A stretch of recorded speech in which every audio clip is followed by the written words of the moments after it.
Ayan, late nga pala ng firmware read natin. Dalawang panalo na tayo. Pakatlo na to. Ayan, TH16 na patapat natin. TH15 lang tayo. Paano natin? Tatanggal natin yung town hall compartment gamit ang bleachers. Gagalin. Tapos blink. Ayan. I-drop natin dyan. Envy. Rage. Clone. Ayan. Envy select. Ayan. Tuloy-tuloy lang hanggang sa makuha natin yung town hall. Tsaka yung mga major defense pa. Ayan. Makukuha din natin yung rage tower. Malaking bagay yan kasi kung di natin patanggal yan yung mga defense, magre-rage siya. Masakit yun, matutunaw yung mga troops natin. Ayan, gagawin natin dyan, fireball. Lilinisin muna natin yung mga nasa gilid.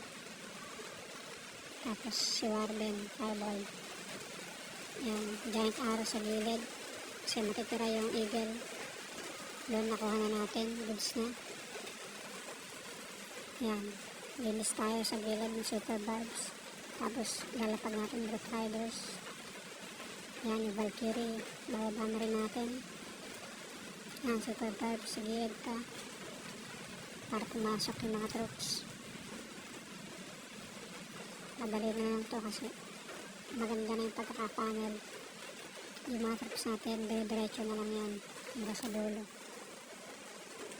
Si Queen, siya nang bahala dun sa gilid. Nilinis niya na yung mga natitirang kalat. Tapos sasama na rin siya sa main troops. Ayan. Yung mga super barbs, nagtitira tayo pa isa-isa para kung may mga kalat, iwas time fail. Invis para sa gitna, maprotektahan ng lahat ng mga troops. Ayan, dire-diretso na yan. Masaswag natin yung ability ni RC, Hagrider Puppet, tsaka his vial. Si King naman, naka giant gauntlet, tsaka spiky ball. Hindi na rin natin magagamit, tapos may tira pang isang invisibility spell. Goods na, TH15 versus TH16.